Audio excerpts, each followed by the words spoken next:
자리에 나오신 우리 성도님들을 환영하고 축복합니다. 이 시간에는 오늘 함께 내 마음의 한 자리라는 이 제목으로 우리가 함께 하나님의 말씀을 좀 나눠보려고 합니다. 오늘 이 시편 119편은 성경에서 가장 긴 장을 가지고 있습니다. 제가 학교 다닐 때 좀 똑똑한 척을 해보려고 시험 시간에 교수님 여기 정답이 2개가 있습니다 라고 이렇게 좀 이야기한 적이 있습니다. 문제는 생각나지 않지만 이 지문 중에서 성경에서 가장 긴 절은 무엇일까요? 라는 그런 문제였어요. 긴 절은 시편 119편이다 라는 이런 지문이었습니다. 시험은 볼 때 정답만 외웠기 때문에 가장 긴 것 119편 이것만 외워서 이렇게 들어간 거죠. 그래서 교수님 계속 잘 생각해 보세요 라고 그러시더라고요. 그래서 교수님이 다 끝나시고 저한테 이렇게 얘기해 주셨습니다. 가장 긴 장은 119편이고 가장 긴 절은 이 히브리어 원어 성경에는 에스더 9장 8절, 8장 9절, 그 다음에 한글로 번역된 거는 열왕기하 6장 32절이 제일 깁니다 라고 알려주시더라고요. 그래서 그때부터 알았습니다. 가장 긴 장은 이 시편 119편이구나 라는 것을 알게 되었습니다. 그리고 이 긴 장을 가지고 있는 이 시편 119편은 말씀장이라고도 부릅니다. 하나님의 이 율법과 계명을 계속해서 이 176절이나 되는 이 긴 장을 통해서 찬양하고 있습니다. 하나님의 말씀을 사랑하며 하나님의 말씀에 힘과 생명력이 있다고 이 시편의 기자는 이야기합니다. 이러한 고백뿐만 아니라 말씀장이다라고 불리는 이유는 또 여기 있습니다. 이 시편의 이 119편의 이 시인은 고민해서 이 하나님의 이 말씀을 사랑한다라는 이 고백들이 사실 이 장을 읽다 보면은 우리는 발견할 수 있습니다. 근데 조금 아쉽게도 우리가 이 한국어 성경을 보면은 그걸 좀 발견하기가 어려운데 이 원어 성경을 살펴보면은 이 시편의 이 말씀을 읽어보면은 얼마나 이 시인이 고민하면서 이 글을 썼는지 알 수 있는 대목이 있는데 이 앞글자, 맨 앞글자 처음 시작할 때 알파벳 순서대로 이 절을 시작합니다. 8개씩 묶어서, 그러니까 우리나라로 따지면 기역으로 시작되어서 기역, 니은, 디귿, 리을 이런 식으로 순서대로 알파벳 순서대로 이 시를 지었다라는 것이죠. 이게 보면 어떻게 보면 문학적인 장치일 수도 있지만 알파벳 순서를 맞춰서 하나님께 찬양을 하고 고백하는 이 마음으로 전심을 담아서 이 시편 119편을 이 시인이 지어서 고백한 것입니다. 이러한 고백은 176절 가장 긴 장을 갖고 있는 이 176절이나 되는 아주 많은 이 고백들로 이 찬양의 시를 적었습니다. 그런데 오늘 말씀은 이러한 학문적인 말씀을 이야기하려는 것은 아닙니다. 오늘 이 시편 119편을 통해서 시인이 무엇을 이야기했는지, 어떠한 이야기를 하려고 했는지 좀 그 메시지와 그 이야기들을 우리가 좀 들어보았으면 좋겠습니다. 오늘 이 시편 119편의 이 저자는 유대 전통에 따라서 다윗이라고 이야기합니다. 그런데 어떤 사람들은 평소에 다윗이 썼던 이 문체와 이런 이야기들이 조금 다르다라는 이야기로 어떤 사람들은 에스라의 서기관이라고 이야기하는 사람도 있고 어떤 사람들은 다니엘이라고 이야기하는 사람들도 있습니다. 그런데 이 논쟁들은 끊임없이 지금도 이어지고 있습니다. 그런데 이 시편 이 119편 말씀은 하나님의 말씀인데 뭐 논평도 돼야 되고 분석도 돼야 되고 다 줘야 되겠죠. 그런데 이러한 논쟁들은 사실 누가 어떠한 시를 썼는가가 중요한 게 아니라 사실은 이 시를 어떻게 고백하는가가 조금 더 중요하다라는 것입니다. 그렇다고 뭐 연구가 필요 없다 뭐 이런 이야기가 아닙니다. 연구도 필요하고 분석도 필요합니다. 그런데 이 시편이 어떠한 이야기를 하려고 하는지 우리가 그것들에 대해서 조금 더 집중해 봐야 될 것이 있다라는 것이죠. 하나님의 말씀은 분석하고 연구하는 것이 아니라 믿고 따라서 행하는 것이다 라고 이 시편의 이 시인은 이야기합니다. 우리 시편 119편 1절 말씀 우리 함께 좀 읽어보도록 하겠습니다. 행위가 온전하여 하는 율법을 따라 행하는 자들은 복음이 있음이라. 아멘.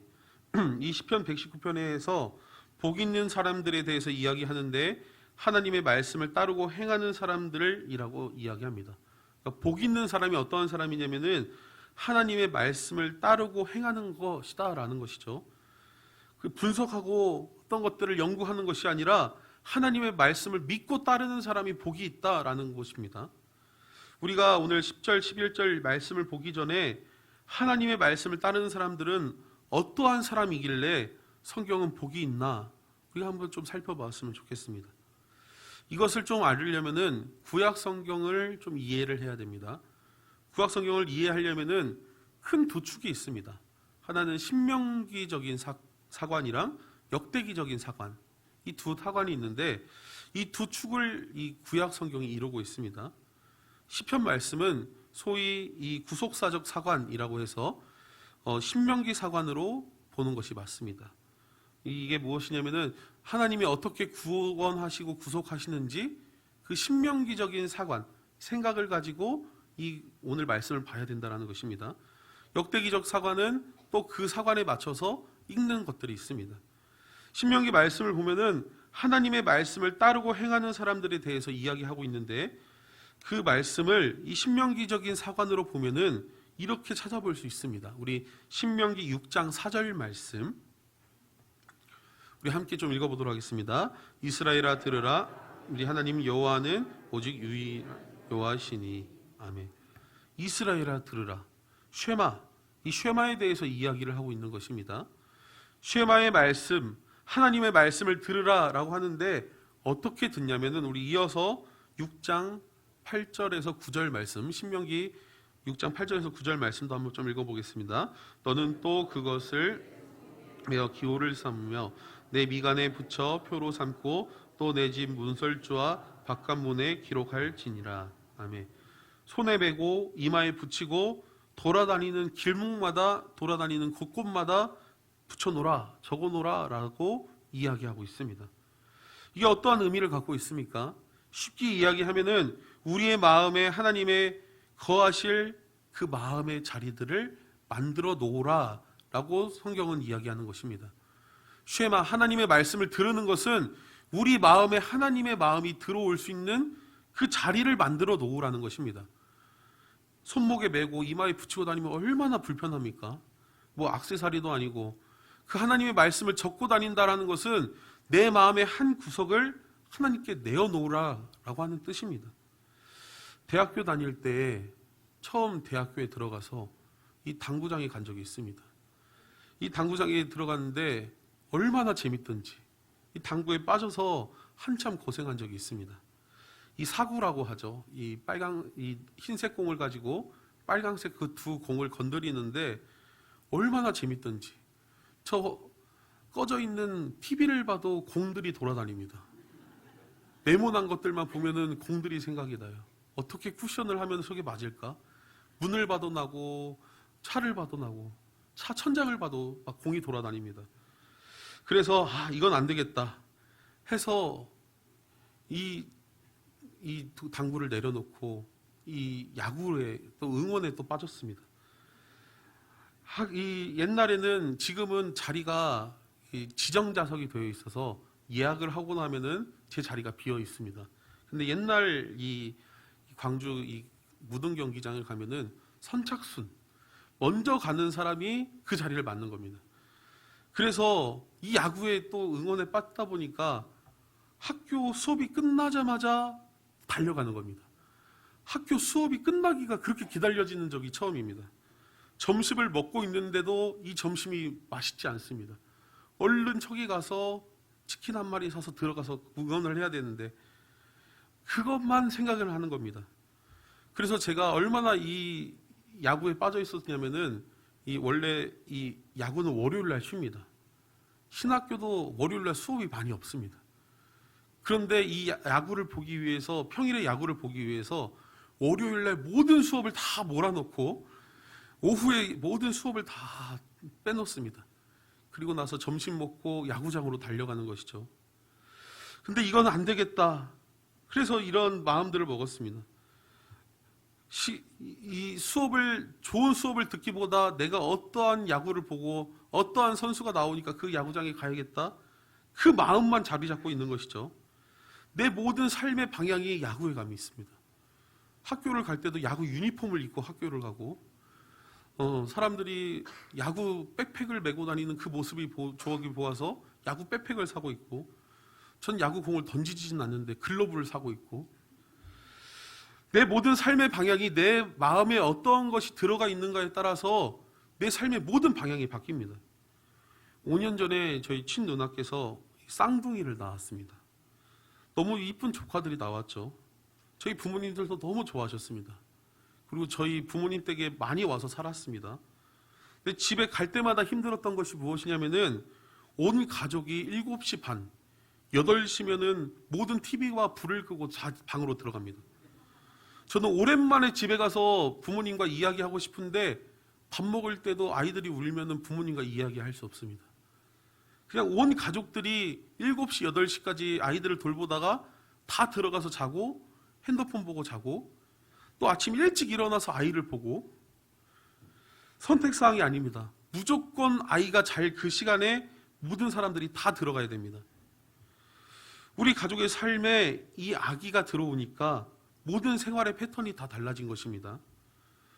우리가 어디에 어떠한 마음을 쏟냐에 따라서 우리의 삶이 이렇게 변하는 것입니다. 어떠한 스포츠에 쏟냐, 어디에 쏟냐, 어떤 마음을 쏟냐에 따라서 우리의 마음이, 우리의 삶이 완전 달라지는 것입니다. 시편 이 119편은 이 176절의 이 많은 절들을 통해서 하나님의 말씀에는 살아서 역사하신 은혜가 있다라고 고백하고 있습니다. 그래서 우리는 하나님의 말씀이 우리 마음에서 살아서 역사하시도록 오늘 온전한 예배를 드리며 하나님 앞에 말씀으로 나아가야 되는 것입니다. 오늘 이 시편 119편 말씀을 보면은 9절 말씀, 우리 좀 함께 좀 읽어봤으면 좋겠습니다. 9절 말씀입니다. 청년이 무엇으로 그 행실을 깨끗하게 하리이까? 주의 말씀만 지킬 따름이니이다. 아멘. 9절에 처음 이 청년이라는 주어로 시작하게 되어 있습니다. 그런데 여기서 말하는 청년은 결혼하지 않는 청년들을 이야기하지 않습니다. 여기서 말하는 청년들은 어떠한 의미를 갖고 있냐면은 하나님의 말씀을 따르는 사람들이라고 보는 것이 좋습니다. 하나님의 말씀을 따르는 이 사람들에게 하나님의 말씀과 교훈을 따르는 길이 바른 길임을 이야기하고 있습니다. 그리고 이어서 10절에서 이렇게 이야기합니다. 우리 10절도 한번 읽어보도록 하겠습니다. 내가 전심으로 주를 찾사오니 여기서 떠나지 말게 하소서. 아멘. 내가 노력해서 내가 하나님을 찾아서 그저 하나님을 떠나지 않고 교회를 떠나지 않겠다라고 단순하게 고백하는 내용이 아닙니다. 이 신명기 사관, 좀 어려운 이야기를 했었는데 이 쉐마의 이야기로 오늘 이 10절의 말씀을 보면은 내 마음에 하나님이 계시는 겁니다. 내 마음에 계신 하나님을 계속해서 우리는 찾는 것입니다. 다른 곳에서 하나님을 찾는 것이 아니라 내 마음에 계신, 나와 동행하시고 나와 함께하여 주시는 하나님을 우리는 찾는다라는 것입니다. 이 10절 말씀은 너무나도 간단한 내용일 수도 있겠지만 이게 진짜 중요한 내용이 여기 있습니다. 하나님의 말씀을 하나님의 말씀에서 찾는 것입니다. 하나님께서 하나님을 어디서 찾아야 되냐면은 말씀 속에서 찾아야 된다라는 것입니다. 내 마음속에 계신 나와 동행하시는 하나님을 찾아야 됩니다. 다른 곳에서 하나님을 찾고 만나는 것이 아닙니다. 우리 쉐마의 말씀, 우리가 신명기 6장 8절 9절 말씀을 앞에서 읽었는데요. 하나님의 말씀을 어디에 적어놓으라고 합니까? 손목에 메고 이마에 메고 내가 다니는 곳곳에 붙여놓으라고 이야기합니다. 내 마음에 나와 함께 계시는 그곳에 적어놓고 우리는 하나님을 만나야 된다라고 성경은 말하는 것입니다. 우리의 모든 것을 통해서 하나님의 뜻을 구하라 라고 성경은 이야기합니다. 그런데 우리가 방황하거나 어려움을 찾을 때 문제를 어디에서 우리는 해결하기 원합니까? 사람들은 대부분 내 안에서 그 문제를 찾지 않습니다. 다른 사람에게 그 문제가 있기를 원하고 그 문제들을 찾기를 원합니다. 교회의 신앙의 문제도 마찬가지입니다. 나의 신앙의 방황과 어려움들이 찾아올 때가 분명히 있습니다. 목회자들 중에서도 사역을 하다가 열심히 사역하다가 번아웃 당해서 완전 지쳐서 정말 나가 떨어지신 분들 많이 있습니다. 그리고 제가 알기로도 제가 아는 분들 중에서도 지금 교회에 안 나가시고 예배도 참석을 안 하시는 그런 목사님들도 계십니다. 그분들이 자신의 문제를 찾기 위해서 나와 하나님과의 그 많은 그 기도와 신음을 통해서 찾는 것이 아니라 과연 나는 어떻게 살아가야 될지 다른 사람과 비교하고 다른 곳에서 하나님을 찾기 때문에 넘어지고 쓰러지고 다시 회복할 수 없는 것입니다. 성도님들 가운데서도 지치고 나가 떨어질 만한 상황들, 방황하고 어려운 상황들, 어떤 분들은 이 신앙의 사춘기라고 이야기하는데 별로 뭐 그렇게 좋은 의미 같진 않지만 그런 상황들이 나에게 분명히 찾아올 때가 있을 수 있습니다. 그런데 그러한 방황들과 문제들이 나에게 찾아올 때 우리는 어떻게 극복하며 나아가야 될까요? 오늘 말씀은 그 고민과 그 해결 방안은 하나님 안에 있다, 말씀 안에 있다라고 이야기하는 것입니다. 이번 주 이 기독교 이 목회자들 사이에서 이번 주 출석 확인을 잘하라 라는 그런 이야기들이 있다고 합니다. 그게 무슨 내용인지 한번 들어봤더니 이 충북 청주에서 신천지들이 모인다라는 소식이 어차피 뭐 11시 끝났으니까 뭐 밝혀도 되겠죠. 그런 정보들이 있다고 목회자들한테만 이 정보들을 좀 공유한 것 같습니다. 그래서 이유 없이 안 나온, 오늘 뭐 이유 이씨 안 나오신 성도님들도 계시겠지만 이유 없이 안 나오신 성도님들을 잘 체크하라고, 오늘 평소에 잘 나오다가 오늘 갑자기 빠진 성도님들 계실 수 있지만 다 의심하지 마시고요. 이유 없이 안 나온 성도님들을 잘 체크해라 라는 그런 이야기들이 목회자 가운데서 돌았습니다. 어떻게 보면 참 한심하죠. 한 달 전쯤에 이 구원파 이 여성분 두 분이 저희 교회에 찾아왔습니다. 그 분들이 찾아오셨는데 저한테 이야기하는 그 이야기가 과관입니다. 담임 목사님을 전도하기 위해서 왔다고 저를 찾아왔습니다. 그래서 제가 목사라고 하니까 무슨 피덩이가 목사냐고 저한테 그러더라고요. 몇 살이냐고 해서 30살 좀 넘었다고 하니까 아이고 무슨 그런 사람이 목사냐고 막 저한테 막 그러더라고요. 그래서 제가 화가 나서 당신들은 무엇이냐고 하니까 구원파라고 하더라고요. 그래서 유병헌 씨 죽지 않았냐고, 재림 예수가 왜 순천에서 죽었냐고 제가 물어봤습니다. 박옥수 씨도 곧 죽을 것 같은데 어떻게 생각하시냐고, 몇 살까지 사실 것 같냐고 물어봤습니다. 그러자 막 저한테 이제 화를 내기 시작하더라고요. 제가 그리고 또 한 가지 물어봤습니다. 진짜 궁금한 건데 작년에 이 구원파에서 여고생이 죽었는데 어떻게 될 것 같냐고, 그 박옥수 씨 아들은 어떻게 될 것 같냐고, 박옥수 씨가 진짜 재림 예수 같냐고, 당신들은 천국 갈 수 있을 것 같냐고, 구원파인데 구원은 받으셨냐고 제가 물어봤습니다. 삶과 죽음에 대해서 정말 어려운 질문이 아니죠. 예수님을 잘 믿는 우리들은 충분히 대답할 수 있는 내용들입니다. 삶과 질문에 대해서 그냥 간단한 질문만 하더라도 대답을 하지 못하더라고요. 신학적으로 전혀 물어보지 않았습니다. 죽었는데 어떻게 생각하시냐? 재림 예수가 맞냐? 그냥 간단한 질문들만 했습니다. 아니다, 그렇게 얘기하면 되는데 그거 얘기를 못합니다. 그리고 그 두 분 여성분들을 세워놓고 제 말 따라하세요 라고 했습니다. 다른 교회를 가지 않겠습니다. 2번 외치고 가라고 하니까 다른 교회 가지 않겠습니다 하고, 제가 크게 얘기하라고 하니까 다른 교회 안 갈게요 하고서 그냥 가더라고요.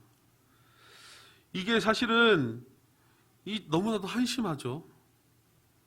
어떻게 보면은 신천지 구원파 왜 그러고 있을까 생각이 듭니다. 많은 이유들이 있겠지만 이 사람들이 찾는 하나님은 하나님의 말씀 안에서 찾지 않습니다. 정말 신학적으로 물어보지도 않았습니다. 간단한 질문들입니다. 삶과 죽음에 대해서 예수님 잘 믿는 사람들은 충분히 대답할 수 있는 그 대답들. 이 사람들은 하나님의 말씀에서 하나님을 찾지 않으니까 대답할 수 없는 것입니다. 하나님 밖에서 하나님을 찾으니까 대답할 수 없는 내용들이 넘쳐나는 것이죠. 하나님께서 채워주신 은혜로는 나의 삶을 만족하지 못하는 것입니다. 그래서 성경 밖에서 하나님을 찾으려고 노력하는 것입니다. 그러니까 이 사람들이 그런 신천지에 빠지고 구원파에 빠지고 그런 성경 공부에 빠지고 그러는 것입니다. 교회 밖의 단체들이 나쁘다라는 것이 아닙니다. 하나님의 살아서 역사하시는 그 역사를 말씀 안에서 찾아야 됩니다. 찬양 집회 가고 방방 뛰고 해외 나가서 봉사하고 내가 원하는, 내가 찾고 싶은 하나님을 찾는 것이 아니라는 것입니다. 하나님은 어디에서 찾아야 되냐면 말씀 안에서 찾아야 되는 것입니다. 지금 전국적으로 찬양 집회가 뜨겁게 유행하면서 젊은 사람들 위주로 좀 번지고 있습니다. 이 온누리 교회 이 경배와 찬양 이후에 10년 전부터 많은 찬양팀들이 쏟아져 나오고 있습니다. 제가 찬양 집회, 선교 단체들 이 잘못됐다라는 것이 아닙니다. 오해 없이 들으시기 바랍니다. 그렇게 잘해서 집회하고 사람들 벙벙 뛰고 하면 뭐합니까? 찬양팀들 중에서 2년, 3년 이상 가는 찬양팀들이 없습니다. 제대로 된 찬양팀들이 하나도 없습니다. 어떤 찬양팀은 1년에 리더가 2번, 3번 이상 바뀝니다. 사실 이러한 일들이 왜 일어나고 있습니까? 사실은 그렇게 열심히 다해서 찬양하고 기도하고 했으면은 계속해서 그 면맥을 이어가고 찬양해야 되는데 2년 이상 버티는 찬양팀들이 하나도 없습니다. 그 부분들은 인간적으로 해결해야 될 부분, 어렵고 힘든 부분도 있겠지만 정말 이 모든 것들이 하나님 안에서 찾아고 말씀 안에서 해결이 돼야 되는데 그 밖에서 하나님을 찾기 때문에 하나 되지 못하는 것입니다. 인간적으로 해결될 부분, 어렵고 힘든 부분들 많이 있습니다. 하나님께서 우리를 일으켜 주시고 세워 주셔야 그 은혜들이 반드시 우리에게 주어집니다. 근데 하나님께 감사하며 나아가는 삶, 하나님 안에서 하나님을 찾는 삶, 그 삶이 없으면은 우리는 다시 무너지게 된다라는 것입니다. 우리는 하나님께 감사하며 나아가는 귀한 축복이 우리 성원교회 가운데 있기를 소망합니다. 우리가 함께 하여 주시고 우리를 인도하여 주시는 하나님은 밖에 있지 않습니다. 하나님의 말씀 안에 계십니다. 또 우리 안에 계십니다. 우리와 동행하시는 하나님이 우리 안에 계시는 것입니다. 그래서 우리는 우리의 문제를 말씀 안에서, 역사 안에서 나와 동행하신 하나님 가운데서 우리는 찾아야 될 것입니다. 우리 마지막으로 시편 119편 11절 말씀 우리 함께 좀 읽어보도록 하겠습니다. 내가 주께 범죄하지 아니하려 하여 주의 말씀을 내 마음에 두었나이다. 아멘. 주께 범죄하지 아니하려, 주께 범죄한 것이 무엇입니까? 하나님의 뜻을 벗어나는 것입니다. 하나님의 뜻을 벗어나지 않기 위해 나는 하나님의 말씀을 내 마음에 두었다라고 오늘 이 시인은 고백하는 것입니다. 우리가 이 세상에 나아가서 거룩한 성도로 살아가기 위해서는 내 마음의 한자리, 그 마음의 한자리를 하나님의 말씀으로, 하나님의 뜻으로 자리 잡아야 됩니다. 그래서 어떠한 질문과 문제가 찾아올지라도 우리 마음속에 계신 그 하나님의 말씀 안에서 우리는 해답을 찾을 수 있어야 되는 것입니다. 나와 함께 하시고 동행하시는 하나님의 그 말씀 가운데에서 우리는 하나님을 찾아야 하는 것입니다. 문제는 내 안에 있습니다. 그리고 그 해결 방법도 내 안에서 역사하시는 하나님께서 우리의 삶을 통해서 말씀으로 역사하십니다.